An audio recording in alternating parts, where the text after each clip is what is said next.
Et si la prochaine usine, c'était pas une chaîne de montage interminable, mais juste un fichier numérique? Bonjour et bienvenue. Aujourd'hui, on se lance dans une technologie qui a tranquillement laissé derrière elle les petits gadgets de bureau pour devenir un pilier de la nouvelle révolution industrielle.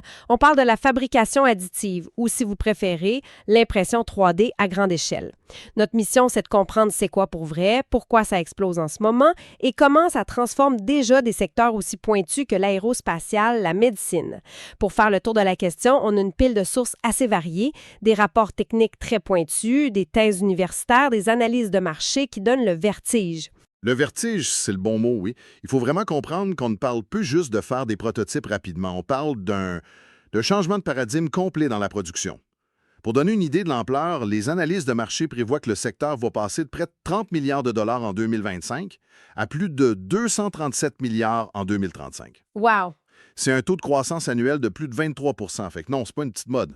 Non, c'est une lame de fond. Exactement. Bon, 237 milliards, c'est un chiffre qui parle. Fait que là, décortiquons ça. C'est quoi, au juste, la fabrication additive? Qu'est-ce qui fait que c'est si différent de ce qu'on sait depuis des siècles avec nos usines? Ben, le principe de base, il est étonnamment simple. C'est un procédé où on fabrique un objet en ajoutant de la matière, couche par couche. Tout ça à partir d'un modèle 3D sur ordinateur, ce qu'on appelle un fichier CAO. Conception assistée par ordinateur. Oui, l'analogie la plus claire, c'est de penser à la sculpture. La fabrication traditionnelle, comme l'usinage, c'est un sculpteur qui part d'un gros bloc de marbre puis qui enlève de la matière pour faire apparaître sa statue. C'est ce qu'on appelle un procédé soustractif. On enlève les copeaux, en gros. C'est ça. La fabrication additive, c'est tout le contraire. Imagine qu'au lieu d'un bloc de marbre, tu construis ton objet avec des briques Lego infiniment petites. Tu ajoutes de la matière seulement là où tu en as besoin. C'est un procédé additif. OK.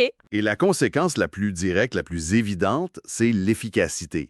Le gaspillage de matières premières il est presque nul. C'est clair que juste ça, pour une industrie, c'est majeur. Mais j'imagine que si ça connaît une telle croissance, c'est pas juste pour sauver des copeaux de métal. Qu'est-ce qui motive vraiment cette adoption massive? Il y a 3 grands piliers. Le premier, c'est la vitesse et l'agilité. On peut passer d'une idée à une pièce physique fonctionnelle en quelques jours, parfois même quelques heures. C'est un changement radical. Complètement. Pense aux semaines ou aux mois qu'il faut pour fabriquer des moules ou des outillages complexes et très coûteux. Ça ouvre la porte à ce qu'on appelle la production à la demande. Ah oui? On fabrique plus des milliers de pièces pour les entreposer dans un hangar. On les fabrique au moment précis où on en a besoin. Qui veut dire moins de stock, moins de capital immobilisé, plus de réactivité. Ça change complètement la donne pour la chaîne de provisionnement. Fini d'attendre 6 mois pour une pièce qui vient de l'autre bout du monde. Précisément. Le deuxième pilier, et c'est là que ça devient vraiment capoté, c'est la liberté de conception. On peut créer des formes géométriques d'une complexité folle, des canaux de refroidissement interne qui suivent des courbes impossibles, des structures creuses, des formes organiques, des designs qui sont tout simplement infaisables avec les méthodes traditionnelles. Quand tu dis forme organique, ça me fait penser à un des exemples dans nos sources, le bloc de commande hydraulique de l'avion A380. Quand on voit la photo, ça ressemble pas pantoute à une pièce d'ingénieur classique, on dirait un os ou du corail. C'est une excellente observation. Cette pièce a été entièrement repensée et imprimée en alliage de titane. Elle est plus légère, tout aussi résistante, et ses canaux internes optimisent le flux du liquide. Cette forme organique vient de ce qu'on appelle l'optimisation topologique. On y reviendra. On peut aussi créer à l'intérieur des pièces des micro-treillis, des structures en lattice, tu sais, OK. qui donnent la solidité d'une pièce plane, mais avec une fraction du poids. Et pour un avion, chaque gramme sauvé, c'est une économie de carburant, évidemment.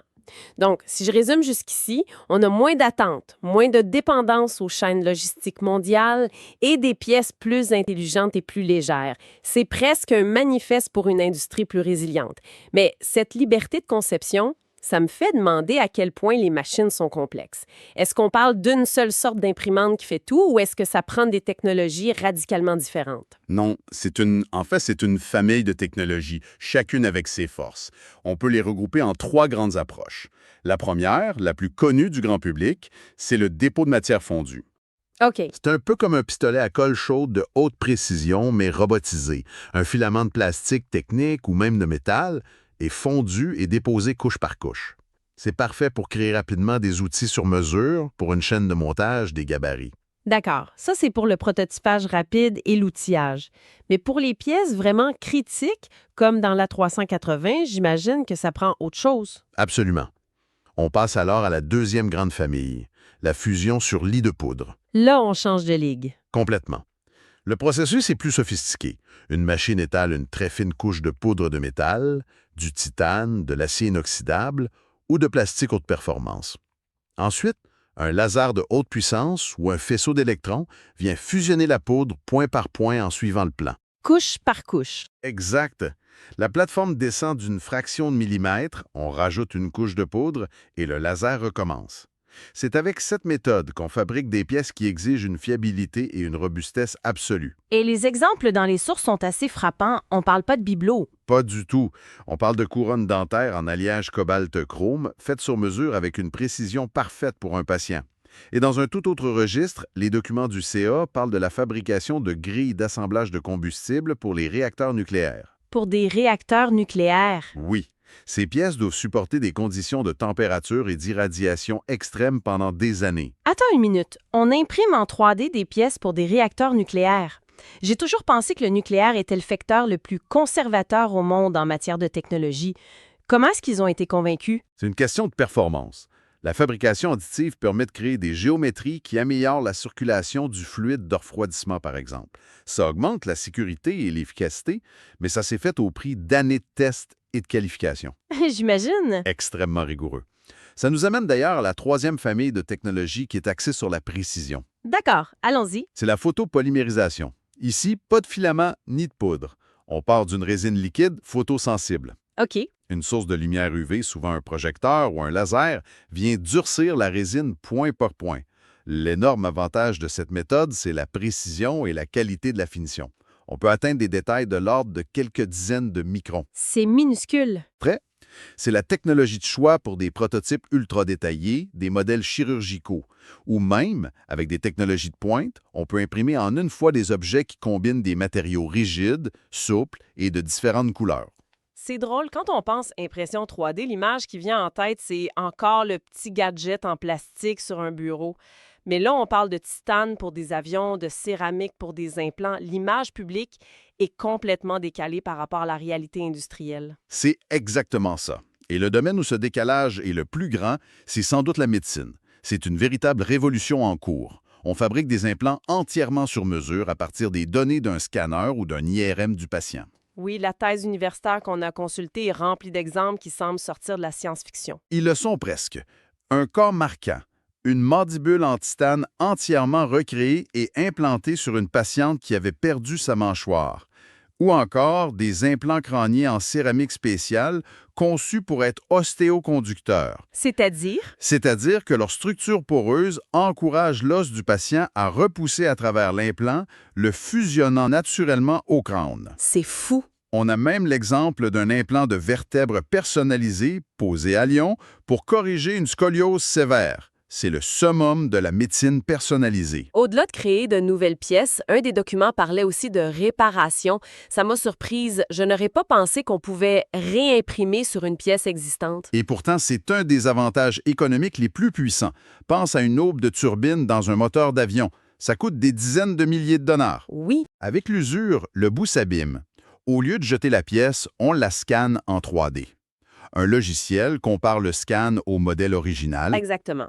Ensuite, une machine de dépôt de métal par laser vient recharger la pièce en reconstruisant la partie manquante atome par atome, avec le même alliage. On prolonge la vie d'équipements très coûteux et ça, c'est énorme pour l'industrie lourde. C'est clair qu'on n'est plus dans le simple outil de production. Ça s'inscrit dans une vision plus large, l'usine du futur. Tout à fait. C'est un pilier de ce qu'on appelle l'industrie 4.0. Ça se marie parfaitement avec l'intelligence artificielle. On a effleuré le concept d'optimisation topologique tantôt. C'est fascinant. L'ingénieur ne dessine plus la pièce au sens traditionnel. Non. Non, il définit les contraintes dans le logiciel. La pièce est fixée ici et là. Elle doit supporter telle force. Ensuite, il laisse une IA calculer la forme la plus efficace pour répondre à ses besoins avec le strict minimum de matière. L'IA devient donc une partenaire de design. Est-ce que ça vient pas un peu enlever le côté créatif de l'ingénieur? Au contraire, ça le déplace. Le travail de l'ingénieur devient de poser les bonnes questions, de définir les bonnes contraintes.